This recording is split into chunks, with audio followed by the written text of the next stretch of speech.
All right. तो शादीन, हाँ, आपको स्क्रीन शेयर हो रही है, राइट? जी सर। अच्छा, हमने कल पढ़ा था डिमांड एंड सप्लाई कर्व, हम पढ़ रहे थे, चैप्टर 2 हमने स्टार्ट कर दिया हुआ है। तो उसके यूनिट्स हम अफेक्टिव डिमांड हमने देख लिया है, individual and market demand and supply हमने देख लिया है, डिटर्मिनेंट्स ऑफ डिमांड भी हमने देख लिया है। डिटर्मिनेंट्स ऑफ डिमांड से मुराद क्या है? Those factors which have an influence on the demand of the product. तो वो प्राइस फैक्टर्स भी होते हैं, नॉन प्राइस फैक्टर्स भी होते हैं। तो हमने देख लिया प्राइस फैक्टर से मूवमेंट अलोंग द कर्व होता है, और राइट वर्ड या लेफ्ट वर्ड, और नॉन प्राइस फैक्टर से शिफ्ट होता है राइट पे या लेफ्ट पे। ये देख लिया ना? जी सर। अच्छा, उसमें हमने काफी डिटर्मिनेंट्स देखे हैं, लेकिन उसमें कुछ और चीजें जो मैं आज आपसे डिस्कस करना चाह रहा हूँ, वो है एक सप्लाई। हमने अभी नहीं स्टार्ट किया ना, वो भी सप्लाई भी हम देख लेते हैं, लेकिन कल हमने सिर्फ डिमांड ही देखा था, नहीं सप्लाई भी देख लिया था ना? आपको याद है? सर सप्लाई में देख लिया था। सप्लाई भी, तो सप्लाई के जी। डिटर्मिनेंट भी देख लिए हुए। तो causes of shift in the demand curve, causes of shift in the supply curve, ये हो गया हमारा ना। ठीक है, तो इसका मतलब है कि अब हमने आगे चलना है, लेकिन इसमें कुछ चीजें हैं जो रह गई हैं, वो हम उसको देख लेते हैं। हमने सप्लाई में शिफ्ट आई गेस पढ़ लिए थे, सप्लाई की शिफ्ट भी और मूवमेंट अलोंग द कर्व, है ना? सर सिर्फ मतलब हम नॉन प्राइस फैक्टर्स वगैरह पे थे अभी। नॉन प्राइस फैक्टर्स किसकी? सप्लाई के। सप्लाई के, ओके। और राइट, देख लेते हैं, लेकिन हम पहले ये बात समझ लेते हैं कि ना, अगर मैं कहता हूँ हमने जब डिटर्मिनेंट्स ऑफ डिमांड की बात की, तो हमने कहा कि उसमें हमारे पास प्राइस फैक्टर है और नॉन प्राइस फैक्टर है। प्राइस और नॉन प्राइस फैक्टर्स हमने ये देखे थे कल। ये क्या आपने लिखा कहीं जा रहा, एक मिनट। कल हमने डिमांड में प्राइस फैक्टर देखे थे। प्राइस फैक्टर देखे क्या थे? एक ही फैक्टर होता है, और नॉन प्राइस जो फैक्टर है वो भी देखे थे। अच्छा, इसमें हमने सब्स्टिट्यूट्स और कॉम्प्लीमेंट्स भी देखे थे, और उसमें बात हुई थी, वो आपकी अंडरस्टैंडिंग अच्छी है, उसमें कोई प्रॉब्लम नहीं है। तो अब अगर मैं वहां नॉन प्राइस फैक्टर में इस्तेमाल करता हूँ एक टर्म डिराइव्ड डिमांड, आप समझते हो क्या होता है? ये कौन सी डिमांड होती है डिराइव्ड डिमांड? क्योंकि ये भी नॉन प्राइस फैक्टर ही है एक्चुअली। के बारे में कुछ आइडिया है आपको? डिराइव्ड डिमांड क्या होती है? नहीं। नहीं सर। डिराइव्ड डिमांड वो होती है कि जो किसी और प्रोडक्ट की डिमांड से निकलती है। फॉर एग्जाम्पल, आप लेट्स से कि people start demanding sir substitute और कॉम्प्लीमेंट्स वाली। डिराइव जो उससे निकली है, वो तो अगर वो तो फिर देखो ना, अगर सब्स्टिट्यूट की बात करते हैं तो सब्स्टिट्यूट में डिराइव कहाँ हो रही है डिमांड? सर वो किसी और गुड की वजह से उसकी इफेक्ट होती है ना। इफेक्ट नहीं, इफेक्ट की बात नहीं कर रहा मैं, कह रहा हूँ अगर एक चीज की डिमांड बढ़ रही है तो दूसरी की भी बढ़ती है, और उसकी वजह पहली गुड है। तो अगर आप सब्स्टिट्यूट की बात करते हैं कि, तो उसमें तो डायरेक्ट डिमांड है ही नहीं। कॉम्प्लीमेंट की बात करते हैं, एक चीज की डिमांड बढ़ रही है तो दूसरी चीज जो है उसकी डिमांड भी ऑटोमेटिकली बढ़ जाएगी, क्योंकि वो उसके साथ ही चाहिए होती है ना। ये तो बनती है ना डिवाइड ड्राइव डिमांड। जी सर। अच्छा, इसी तरह अगर मैं कहूँ कि हाउसेज की डिमांड बढ़ गई है, तो अगर हाउसेज की डिमांड बढ़ जाएगी तो जो कंस्ट्रक्शन वर्कर्स हैं उनकी भी तो डिमांड बढ़ेगी ना। यस। तो ये तो जो डिमांड फॉर लेबर है या डिमांड फॉर कंस्ट्रक्शन वर्कर्स है, ये क्या है? ये डिराइव डिमांड है ना, है ना? जी सर। अच्छा, कुछ चीजें मैं चूंकि ऑर्डर में उस तरह से नहीं इस बुक में है, तो मैंने कहा मैं पहले, हमने ना ये देखें सारा ये डिस्कस कर दिया, मैं आपको जल्दी से सिखा दूं। आप ये फॉलो करिए बुक या कुछ और? सर यही फॉलो कर रही हूँ। अच्छा, तो ये हमने डिमांड पढ़ा ना कल, मैंने आपको जिक्का जैसे कल बताया, डिमांड पढ़ा, फिर हमने डिमांड कर्व भी देखे, और उसके बाद फैक्टर्स जो हमने देखे, यानी कि नॉन प्राइस फैक्टर्स जो डिमांड को चेंज करते हैं। अच्छा, उसमें हमारे पास एक चीज जो मैं साथ साथ बताता जाऊं, इंफीरियर गुड्स। आपको मैंने कल बताई थी एक बात कि जनरली ये होता है कि इनकम बढ़ने से डिमांड बढ़ती है, और मैंने कहा था कि इनकम को हम शो करते हैं वाई से। इनकम अगर बढ़ेगी तो जो डिमांड है वो भी बढ़ती है, और अगर इनकम कम हो जाएगी तो डिमांड जो है वो कम हो जाती है। ये पढ़ा था ना हमने। जी सर। अच्छा, लेकिन ये है फॉर नॉर्मल गुड्स, ठीक है, जो अच्छी क्वालिटी की चीजें। एक वो गुड्स है जिन्हें इंफीरियर गुड्स बोलते हैं, वैसे ये इसको ज्यादा डिटेल में A2 में पढ़ेंगे। इंफीरियर गुड्स जो है ना, इनको बोलते हैं ये लो क्वालिटी आइटम्स होती है, ठीक है। तो इनके केस में क्या होता है कि जब इनकम बढ़ती है ना, तो इनकी डिमांड बढ़ने के बजाय कम हो जाती कम कम हो जाती है, और है। अगर इनकम सर वही रहती है, और अगर इनकम प्राइस पे। अगर इनकम कम हो जाती है तो इन चीजों की डिमांड बढ़ जाती है। ये होता है जी सर। इंफीरियर गुड के केस में। नॉर्मल गुड के केस में ये होता है। अच्छा, अब इसका रीजन क्या है? रीजन ये है कि वो लो क्वालिटी आइटम्स हैं and people are using it because they can not afford normal goods. तो इनकम जब गिरती है जी तो सर। लोग कहते हैं यार अब तो इंफीरियर ही ले सकते हैं क्योंकि सस्ती है। There is no other reason to buy inferior goods, the only reason is कि भाई अफोर्डेबिलिटी इसी की रह गई है। तो जैसे इनकम बढ़ती है तो आप इंफीरियर गुड्स को छोड़ के आप बेहतर गुड्स लेना शुरू कर देते हैं, जिनको हम बोलते हैं नॉर्मल गुड्स, जिनकी क्वालिटी इंफीरियर गुड्स से कहीं ज्यादा अच्छी होती है, राइट।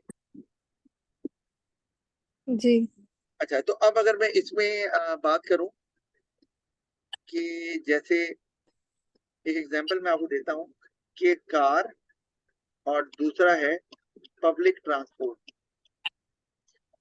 पब्लिक ट्रांसपोर्ट मतलब आप उसको बस ले लो, तो इसमें से इंफीरियर कौन सी है? Sir, public transport. Public transport inferior है, बिल्कुल सही। तो ये सिर्फ तब इस्तेमाल होगी जब लोगों की इनकम कम है and they can not afford car. जैसे इनकम बढ़ेगी, पब्लिक ट्रांसपोर्ट छोड़ के वो कार लेना शुरू कर देंगे, राइट, समझ आ गई? जी सर। अच्छा, ये ना आगे सब्स्टिट्यूट्स कॉम्प्लीमेंट्स हम पढ़ चुके हैं, मैं इसके बारे में बात नहीं कर रहा। जल्दी से सिर्फ वो चीजें जो कल हमने डिस्कस नहीं की। सप्लाई पे हमने पढ़ा हुआ है, तो उसके बारे में बात नहीं करते। सप्लाई का हमने पढ़ा था अच्छे से। उसमें मूवमेंट ऑन द कर्व क्यों होती है आपने खुद ही बता दिया था। हाँ, ये वो फैक्टर्स, नॉन प्राइस फैक्टर्स जो सप्लाई के होते हैं अदर देन प्राइस, वो कौन से हैं? एक है कॉस्ट। समझ आती है ना, कॉस्ट बढ़ने से सप्लाई कम हो जाएगी और कॉस्ट कम होने से सप्लाई ज्यादा हो जाएगी। समझ आती है ना? बढ़ जाती है। हाँ, जी लेकिन सर। लेकिन सप्लाई में क्या आएगा? Shift. Movement on the curve नहीं होगा, राइट ना? जी सर, नॉन प्राइस फैक्टर है इसलिए। जी, नॉन प्राइस फैक्टर है इसीलिए। इसी तरह बहरहाल उस आपसे size and nature of the industry, change in the price of other product, ये हमने पढ़ा है। गवर्नमेंट पॉलिसी कल आपने बताया था कि अगर गवर्नमेंट पॉलिसी मतलब गवर्नमेंट को टैक्सेस लगा देती है, या टैक्सेस कौन से? इनडायरेक्ट टैक्सेस, या सब्सिडी लगा देती है, लगा तो आपकी जो सप्लाई है उस पर इम्पैक्ट पड़ेगा। अच्छा, मैं जल्दी से इसको हम देख जरूर लें, इसी में चूंकि हम बात कर रहे हैं तो मैं जल्दी से आपको दिखा दूं। एक मिनट, ये ना मैंने खोलना था।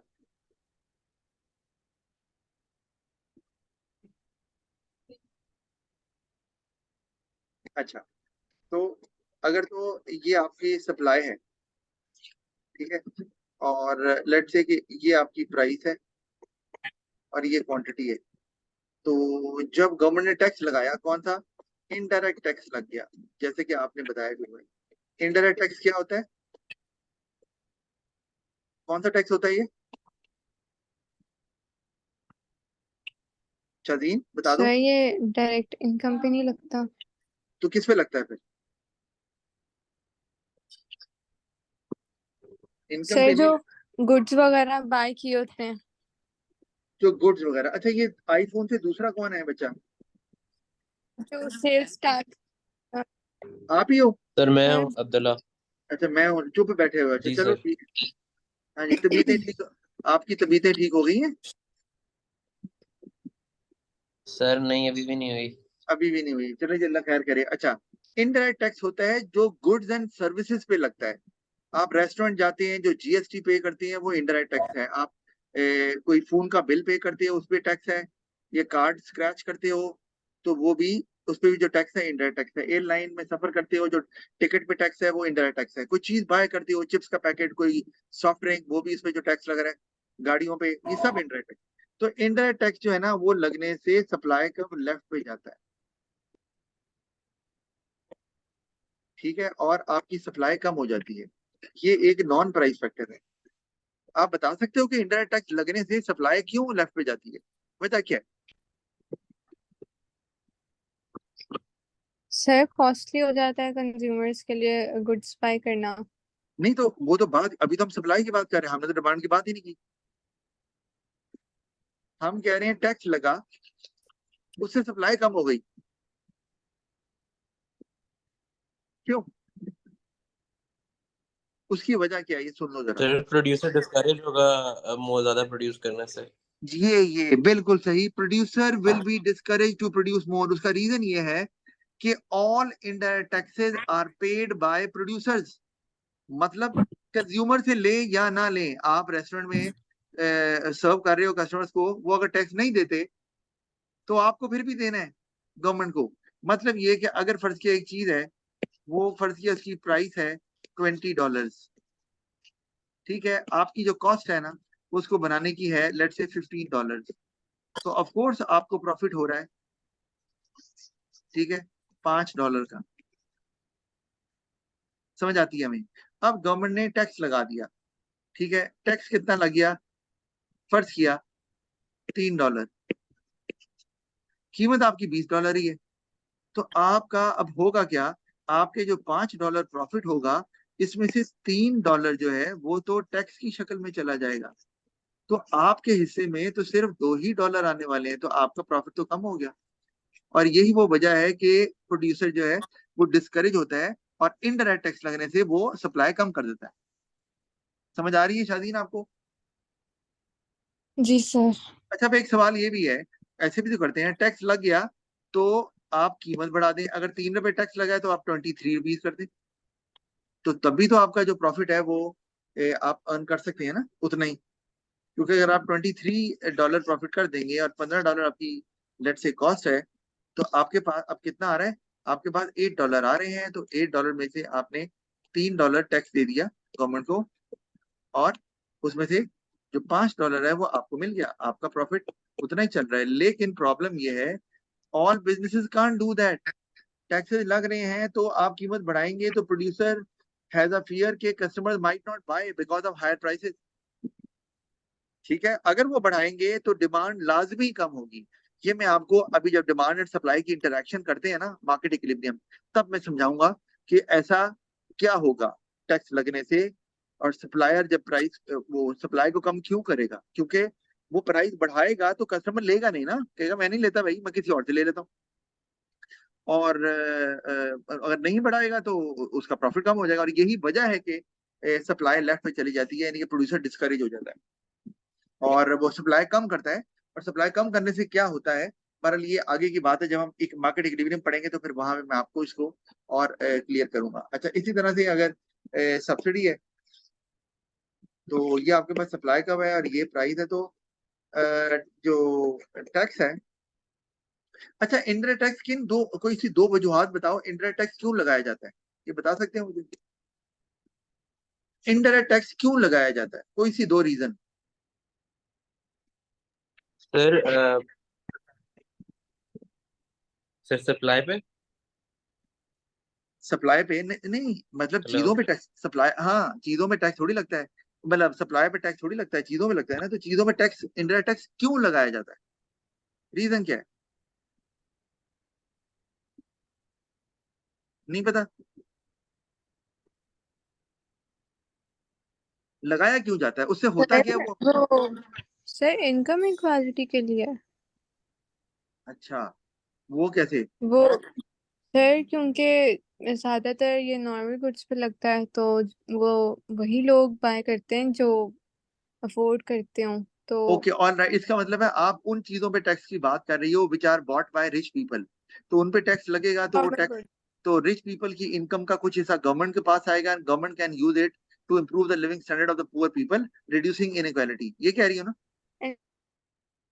सर सही कह रही यस हूँ? गवर्नमेंट सर के सर लिए साथ एज सोर्स ऑफ इनकम भी हो सकता है। जी अब्दुल्ला,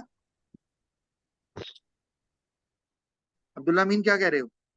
सर गवर्नमेंट के लिए as a source of income भी हो सकता है सर। मेरा ख्याल है इनडायरेक्ट टैक्सेस से जिस तरीके से गवर्नमेंट ने बीच में एक चीज की थी कि गवर्नमेंट ने सिगरेट के ऊपर बहुत ज्यादा टैक्स लगा दिया था, तो जो रेगुलर स्मोकर्स थे वो डिस्करेज हो गए थे।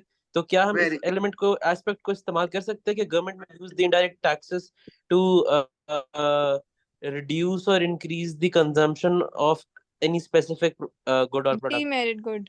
जी जी जी, बिल्कुल कर सकते हैं। और माशाल्लाह से शादी ने बता भी दिया कि अगर डीमेरिट गुड्स हैं तो उनकी कंजम्पशन करने कम करने के लिए, reducing inequality, reducing the consumption of demerit goods, reducing the consumption of demerit goods, जैसे कि अभी आपने बताया, डीमेरिट गुड्स। और तीसरा आपने वो भी बता दिया कि सोर्स ऑफ रेवेन्यू, गवर्नमेंट ने अगर रेवेन्यू इकट्ठा करना है तो उसके लिए भी टैक्स लगाया जाता है। अच्छा, अभी तो ये एक रीजन है कि ज्यादा इकट्ठा करने के लिए। अभी आपको पता है कि वो सारे जो ऑनलाइन पेमेंट करते हैं for for buying something from other country, उन पे टैक्स बढ़ा दिया गया है। जितने भी कार्ड से पे करेंगे ऑनलाइन, उन पे टैक्स जो है वो मल्टीपल टाइम बढ़ा दिया गया है, क्योंकि गवर्नमेंट कहती है कि ये लोग अगर बाहर से खरीद सकते हैं तो हम रेवेन्यू इकट्ठा करते हैं। एक रीजन ये, एक और रीजन वो ये, फॉरेन एक्सचेंज को कंट्रोल करने के लिए, कि अगर ज्यादा लोग बाहर से चीजें खरीद रहे हैं और फॉरेन जो करेंसी है वो जा रही है, तो गवर्नमेंट जो है वो उन चीजों पे भी टैक्स लगा सकती है ताकि वो चीजें ना बिकें और फॉरेन एक्सचेंज बच जाए। तो रिड्यूस द डीमेरिट गुड जहां लिखा है, तो चौथा पॉइंट हम ये भी लिख सकते हैं साथ में कि टू कंट्रोल फॉरेन रिजर्व, वो चीज, उन चीजों पे टैक्स लगा के जो कि बाहर से खरीदी जाती हैं, यानी कि imported items, to control foreign reserve. बहरहाल ये तो मैंने वैसे ही आपको जरा आइडिया देना था कि आपको पता है सर टैक्स बट वो क्यों लगता डायरेक्ट टैक्स नहीं हो है। जी जाता, फलां नहीं, चीज के ऊपर नहीं स्पेंडिंग पे लग इतना रहा है ना। टैक्स लगा रहे हैं। हाँ तो स्पेंडिंग पे लग रहा है ना, यही तो बता रहा हूँ। क्रेडिट कार्ड से जो पेमेंट करेंगे, जितने की पेमेंट करेंगे उस हिसाब से टैक्स लगे। आपकी इनकम पे टैक्स थोड़ी लग रहा है, आपके एक्सपेंडिचर पे टैक्स लग रहा है। इंडायरेक्ट टैक्स वो होता है जो आपकी स्पेंडिंग पे लगता है, और स्पेंडिंग किस पे की जाती है? गुड्स एंड सर्विसेज पे। जी, got it? Goods and service, ठीक है सर। अच्छा, अब यस सर। अगर अब हम अगर आ जाए ना सब्सिडी पे, तो ये अभी से समझ लो आगे ताकि आसान हो जाएगा आपके लिए। सब्सिडी जो है ना वो गवर्नमेंट जब देती है तो उससे प्रोड्यूसर्स इनकरेज होते हैं। तो प्राइस तो वही है, लेकिन जो क्वांटिटी सप्लाइड है वो पहले से ज्यादा हो गई। ऊपर क्या था? ऊपर सप्लाई वही, प्राइस वही थी, लेकिन क्वांटिटी सप्लाइड कम हो गई थी इनडायरेक्ट टैक्स लगने से। और हमने बहुत से रीजन देखी, ठीक है। यहाँ पर सब्सिडी देने से जो प्रोड्यूसर है वो इनकरेज हो गया। क्यों इनकरेज हुआ बताएं जल्दी से,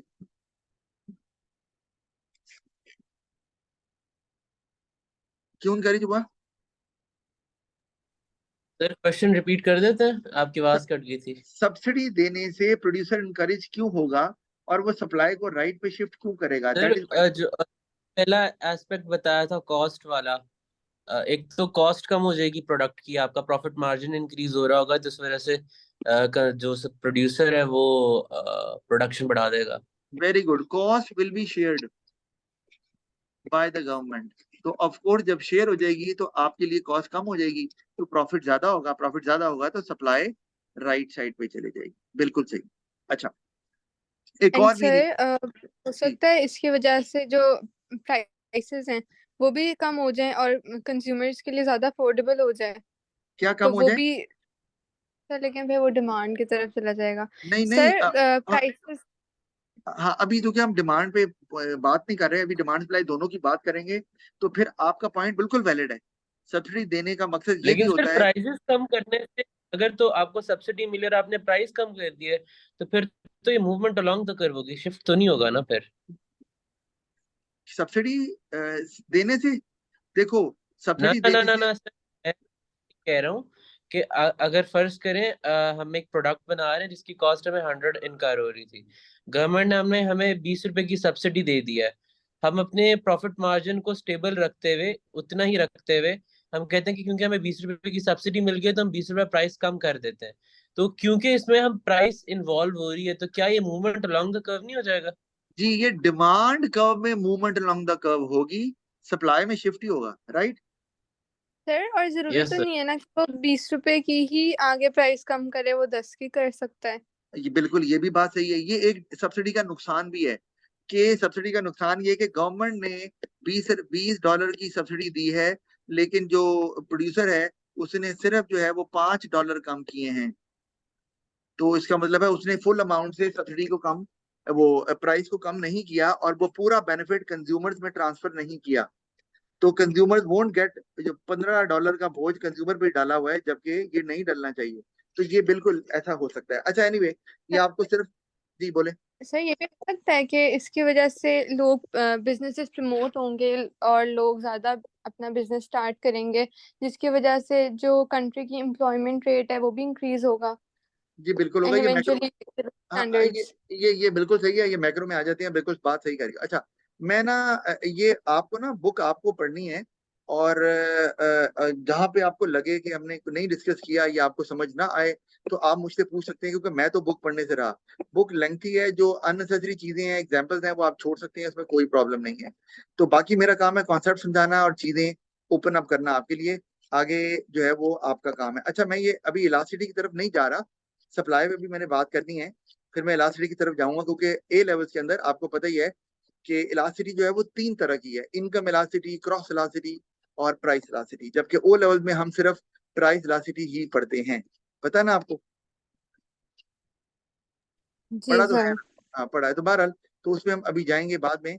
अभी मैं ये इक्विलिब्रियम, चूंकि इसमें ना इस बुक में इक्विलिब्रियम को बाद में टच किया गया है और इलास्टिसिटी को पहले किया गया है, तो मैं ऐसे नहीं कर रहा। मैं पहले इक्विलिब्रियम साथ ही पहले डिस्कस करूंगा, उसके बाद इलास्टिसिटी, और फिर आगे हम चलते हैं। तो मैं इसलिए थोड़ा सा ये स्किप करके ना आगे जा रहा हूँ, इलास्टिसिटी को छोड़ के, क्योंकि उसमें इलास्टिसिटी पहले आ रही है, राइट?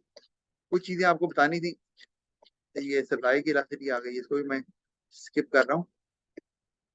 ये बस ये खत्म हो रहा है, ये आ गया हमारे पास। अगला टॉपिक ये देखिए, ये क्या है? Interaction of demand and supply. तो इंटरेक्शन मतलब कि डिमांड और सप्लाई जहां पर इंटरसेक्ट करते हैं, जहां वो इक्वल हो जाते हैं, इसका मतलब है हम मार्केट इक्विलिब्रियम की बात कर रहे हैं। अच्छा, ये अभी हम मार्केट इक्विलिब्रियम बात करते हैं। मुझे सिर्फ ये जल्दी से बता दें, इससे पहले कि मैं ये मार्केट इक्विलिब्रियम शुरू करूं, मुझे जल्दी से बताओ कि सप्लाई जो है उसको कई फैक्टर शिफ्ट करते हैं, ठीक है?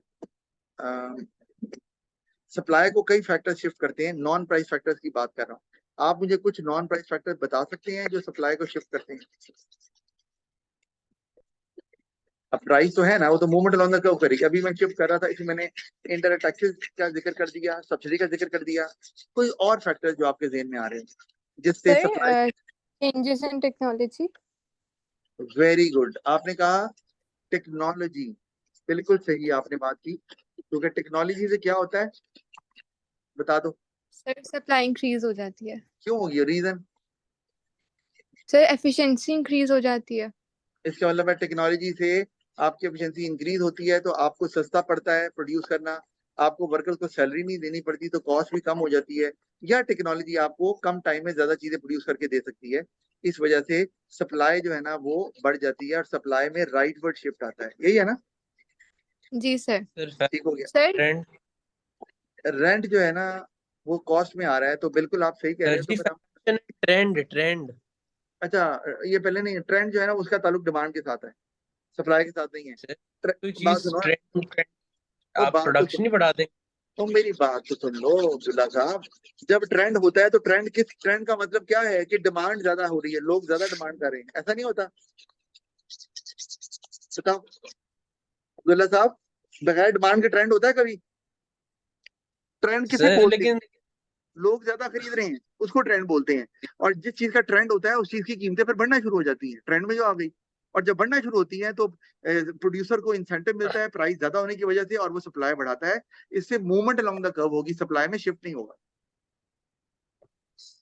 Okay sir. अच्छा, तो आप कॉस्ट बोल सकते हैं, कॉस्ट हो सकती है, ये नॉन प्राइस फैक्टर है बिल्कुल। और उसके अलावा कुछ देर में आती है बात, मैं लिख देता हूँ, सारी थोड़ी पेपर में बतानी होती है आपको। प्राइसेस ऑफ अदर गुड्स, ये भी सप्लाई को शिफ्ट करती है। प्राइसेस ऑफ अदर गुड्स वो कैसे, ये कल बात शायद हुई थी इस पे, है ना? सर सब्सिडी और कॉम्प्लीमेंट्स वाली। हाँ वो तो, हाँ नहीं, वो कॉम्प्लीमेंट सप्लाई में नहीं आते। कॉम्प्लीमेंट जो है वो डिमांड डिमांड को शिफ्ट करते हैं। हाँ, सब्स्टिट्यूट्स और कॉम्प्लीमेंट का ताल्लुक डिमांड के साथ है। सब्सिडीज और इनडायरेक्ट टैक्सेस का ताल्लुक सप्लाई के साथ है। तो अगर ये ए और ये दो प्रोडक्ट्स हैं जो बन रहे हैं, ठीक है, ये एक साहब हैं जो इसको बना रहे हैं, और एक साहब जो है ना वो प्रोडक्ट बी को बना रहे हैं, राइट? तो हुआ क्या, मैंने कल भी बताया था कि प्रोडक्ट ए जो है ना उसकी डिमांड इतनी रह गई है और बी की लाइनें लग गई, ठीक है। तो उससे क्या हुआ कि बी की प्राइस बढ़ गई, ऑफ कोर्स डिमांड ज्यादा हो गई ना, ट्रेंड में आ गई बी की चीज। तो अब क्या होगा, ये किसी और चीज की लेकिन हम बात कर रहे हैं ना, अब प्राइस बढ़ गई बी की, तो ए क्या करेगा, जो जो ए बना रहा है, ये बंदा क्या करेगा, ये कहेगा भाई छोड़ो ए को, हम मैं भी बी बनाता हूँ, उसको बी बनाना शुरू कर देगा, ठीक है। तो ऑफ कोर्स बी की जो है वो सप्लाई बढ़ जाएगी, तो बी में तो मूवमेंट अलोंग द कर्व भी होगा ना, क्योंकि बी की प्राइस बढ़ने की वजह से बी की सप्लाई बढ़ रही है। ये तो आपको समझ आती है ना। लेकिन ये तो है बी का केस। लेकिन अगर मैं यहाँ पर ए का सप्लाई कर्व बनाऊं, तो ए की सप्लाई कर्व में शिफ्ट आएगा, किधर को, लेफ्ट साइड पे, कि ए की प्राइस में कोई चेंज नहीं आया, लेकिन ए की सप्लाई कम हो गई। और वो क्यों कम हुई, क्योंकि उसने, इस बंदे ने ए को छोड़कर बी बनाना शुरू कर दिया, तो ए की सप्लाई ऑटोमेटिकली कम हो गई, प्राइस उतनी थी। तो ये फिर ये है प्राइसेस ऑफ अदर गुड्स, तो शिफ्ट आएगा लेफ्ट साइड पे, सही है ना? जी सर। अच्छा, अब हम आ जाते हैं मार्केट इक्विलिब्रियम पे, डिसइक्विलिब्रियम पे। ये भी बात हमारी हुई हुई है, मतलब आपको आइडिया तो है, आपने ओ लेवल में ये पढ़ा हुआ है। तो जल्दी बताओ मार्केट इक्विलिब्रियम क्या होता है, जल्दी बताओ, ये आसान चीजें हैं सर आपको। डिमांड, जहां पर जहाँ पे डिमांड, सप्लाई और डिमांड, जी, जहां पर डिमांड सप्लाई इक्वल होती हैं उसको बोलते हैं मार्केट इक्विलिब्रियम। बिल्कुल आपकी बात सही है, मैं जल्दी जल्दी से बनाता हूँ क्योंकि आपको ऑलरेडी पहले ये आता है। ये डिमांड कब है, ये सप्लाई कब है, ये इक्विलिब्रियम है, ये इक्विलिब्रियम प्राइस है, और ये इक्विलिब्रियम क्वांटिटी है। इसको आपको अच्छे से पता है कि इक्विलिब्रियम प्राइस क्या होती है, जहां पर quantity demanded is equal to quantity supplied. और इक्विलिब्रियम क्वांटिटी क्या होती है, जहां पर वही, जहां डिमांड सप्लाई दोनों बराबर है। जब डिमांड सप्लाई हम दोनों बनाते हैं, एक ही डायग्राम में ड्रॉ करते हैं डिमांड सप्लाई कर्व दोनों को, तो हम उसको क्वांटिटी ट्रेडेड भी बोल सकते हैं। अब क्वांटिटी डिमांडेड या सप्लाइड नहीं बोलेंगे, क्वांटिटी ट्रेडेड कहेंगे, ठीक है, क्योंकि ट्रेडेड का मतलब है बाय भी हो रहा है, सेल भी हो रहा है। अच्छा, ये इक्विलिब्रियम है, ठीक है। अच्छा, इसमें हम ये भी बोलते हैं कंडीशन को कि ये ऐसा सिचुएशन है where price, price has no tendency to change. जो आपने बताया वो ठीक है कि equilibrium point is a point where demand and supply are equal, and equilibrium price is a price where demand and supply are equal, equilibrium quantity is a quantity where demand and supply are equal. ये एक ही बात होगी ना, ये point है, और बाकी ये इक्विलिब्रियम प्राइस है और ये इक्विलिब्रियम क्वांटिटी है। और यहाँ पे अब प्राइस चेंज नहीं होगी, क्योंकि दोनों चीजें, डिमांड और सप्लाई, जो मार्केट फोर्सेस इनको बोलते हैं, डिमांड सप्लाई को हम बोलते हैं मार्केट फोर्सेस। तो ये बराबर हो गई हैं। तो अब यही फोर्सेस हैं जो सप्लाई को, जो प्राइस को अप करती हैं या डाउन करती हैं, तो वो दोनों बराबर हो गई हैं। इसका मतलब है, आपको पता है, पॉजिटिव और नेगेटिव रिएक्शन जो है ना, वो अगर इक्वल हो जाए तो फिर जारी बात है, वो जो ऑब्जेक्ट है वो वहीं का वहीं रहता है। आप किसी भी ऑब्जेक्ट को अगर पुश कर रहे हो फ्रॉम वन साइड, और दूसरी from the opposite side somebody else is pushing with the same force, तो क्या होगा, वो ऑब्जेक्ट वहीं का वहीं रहेगा, वो मूव नहीं करेगा। तो सिमिलरली, जब डिमांड और सप्लाई की फोर्सेस जो हैं वो बराबर हो जाती हैं, तो इसका मतलब है अब वो प्राइस भी वहां पे स्टेबल हो जाएगी, कांस्टेंट हो जाएगी, वो अब चेंज नहीं होगी। अच्छा, अगर हम कहते हैं कि ऊपर अगर प्राइस ले लेते हैं, लेट्स से यहाँ पर, तो इसको क्या बोलते हैं, इसको बोलते हैं पीडी। पीडी मतलब ये है डिसइक्विलिब्रियम प्राइस।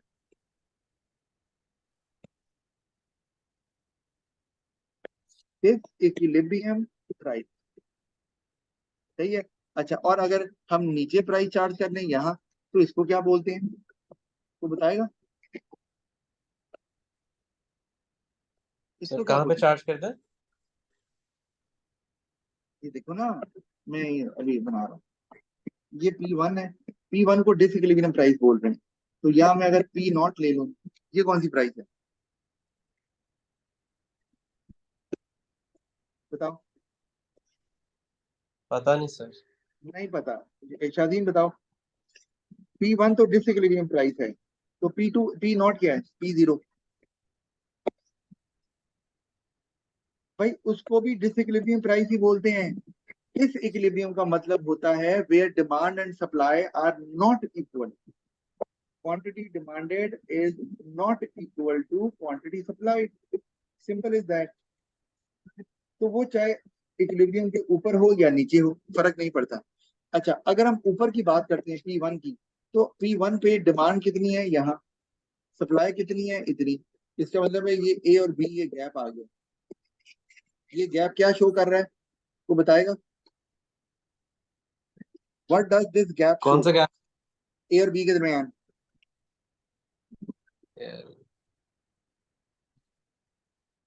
है सर जी? ए और बी के दरमियान गैप शो कर रहा है कि डिमांड इतनी है और हमारी सप्लाई कितनी है। जी, ए शो कर रहा है कि डिमांड आपकी इतनी है, लेट से ये 10 है, और सप्लाई आपकी इतनी होगी, लेट से ये 30 है। तो क्या शो कर रहा है? ये सर शो कर रहा है, इवेंचुअली होगा ये कि हमने अपने 30 प्रोडक्ट्स बेचने के लिए प्राइस कम करनी पड़ेगी और जैसे जैसे हम प्राइस कम करेंगे थोड़ी थोड़ी डिमांड इंक्रीज करेंगे, वापस इक्विलिब्रियम पे पहुंच जाएंगे। Exactly, very good. इसका मतलब है अभी इस सिचुएशन में हमारे पास क्या है, supply is greater then demand, और इस सिचुएशन यस। को हम क्या बोलते हैं, सरप्लस, सरप्लस। या इसको हम एक्सेस सप्लाई भी बोल सकते हैं, राइट? अच्छा, मैं हटा रहा हूँ ताकि थोड़ी सी आसानी रहे, खिचमिच ना बन जाए, वो हो जाए। ये मैंने हटा दिया अभी, ठीक है, आपको समझ आ गई है। अच्छा, इसी तरह अगर हम नीचे चले जाएं तो नीचे क्या हो रहा है? अच्छा, अब क्या, अभी ऊपर ही रहते हैं, सॉरी। तो अब ये सरप्लस आ गया, इसका मतलब है there are more goods available than the number of consumers there to buy it. इसका मतलब है सरप्लस हो जाएगी तो प्राइस कम होना शुरू हो जाएगी। तो उससे क्या होगा, प्राइस जब कम होगी तो डिमांड बढ़ेगी, लेकिन क्योंकि प्राइस फैक्टर है तो डिमांड में मूवमेंट अराउंड द कर्व होगी टू द राइट साइड। और सप्लाई जो है, जो कि प्राइस कम हो रही है तो प्रोड्यूसर डिस्करेज होगा, और प्राइस कम होने से सप्लाई कम होती है, तो यहाँ पर भी मूवमेंट अराउंड द कर्व होगी to the left side, and eventually they will reach to the, they will be back to the equilibrium. कि अगर आप ऊपर को प्राइस चार्ज भी करेंगे तो मार्केट फोर्सेस उसको वापस ले आएंगी।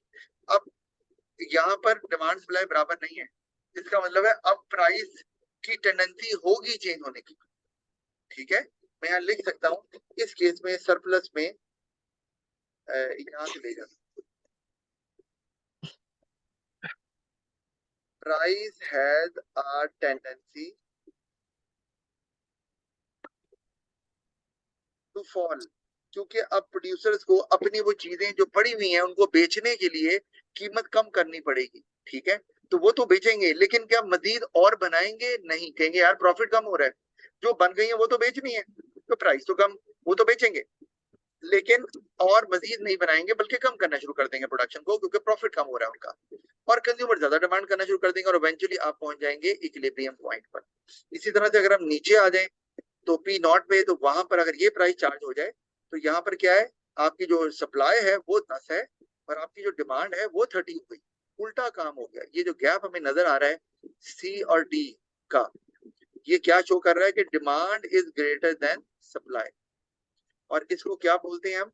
इसको बोलते हैं शॉर्टेज, या इसको हम कहते हैं एक्सेस डिमांड।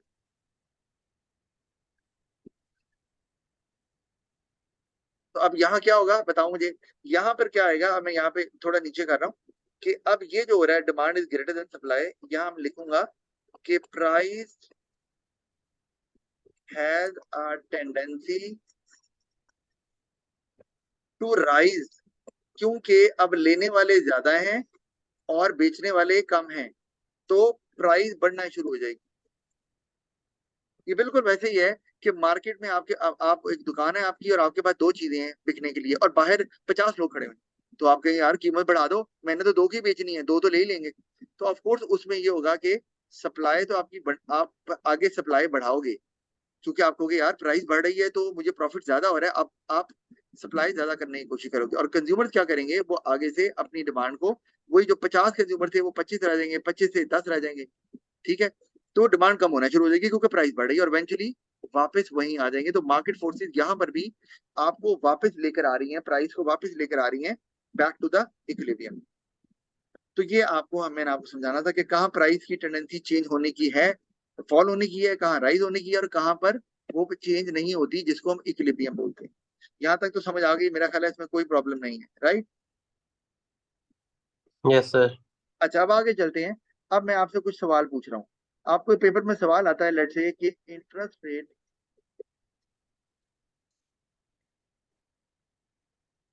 इंटरेस्ट रेट कम हो रहा है, तो बताएं डिमांड एंड सप्लाई की डायग्राम बनाकर कि इक्विलिब्रियम प्राइस और इक्विलिब्रियम क्वांटिटी जो है नई वाली वो क्या होगी आफ्टर दिस इफेक्ट। ये प्राइस है इक्विलिब्रियम की, तो मैंने आपको डायग्राम पहले ही बनाकर दिखा दी है। अब मुझे बताओ क्या करेंगे। पेपर में सवाल क्या है सर जो आता है पास पेपर में? जी। सर इंटरेस्ट रेट अगर कम हो रहा है तो कॉस्ट ऑफ बोरोइंग कम हो जाएगी। अगर कॉस्ट ऑफ बोरोइंग कम हो जाएगी तो सप्लायर प्रोड्यूसर ज्यादा सप्लाई इंक्रीज प्रोडक्शन करेगा अच्छा, और सर उसमें फिर शिफ्ट आ जाएगा सप्लाई में।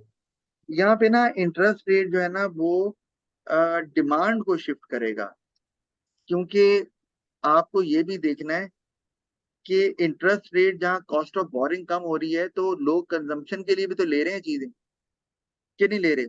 तो जब कॉस्ट ऑफ बोरिंग कम होगी तो ज्यादा लोन ले सकते हैं, डिमांड बढ़ेगी। और वो लोग जो दो तरह का मैंने कल बताया भी था कि सेविंग, सर दोनों चीजों में शिफ्ट नहीं होगा पॉजिटिवली? एक सेविंग रेट है और एक आपका बोरिंग रेट है।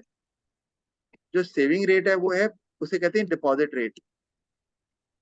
दोनों सूरतों में ये दोनों, अगर इंटरेस्ट रेट कम हो रहा है इसका मतलब ये दोनों कम हो रहे हैं, और दोनों सूरतों में जो क्वांटिटी डिमांडेड है वो बढ़ेगी। और चूंकि एक नॉन प्राइस फैक्टर है तो क्वांटिटी डिमांडेड राइट पे चली जाएगी। सर होना मैं ये कह है। रहा हूँ क्वांटिटी सप्लाइड और क्वांटिटी डिमांडेड दोनों ही नहीं बढ़ेंगी क्या? क्वांटिटी सप्लाइड क्यों बढ़ेगी? आप कह रहे हो कि वो और बोरो करेंगे इसलिए मजीद बोरो करेंगे?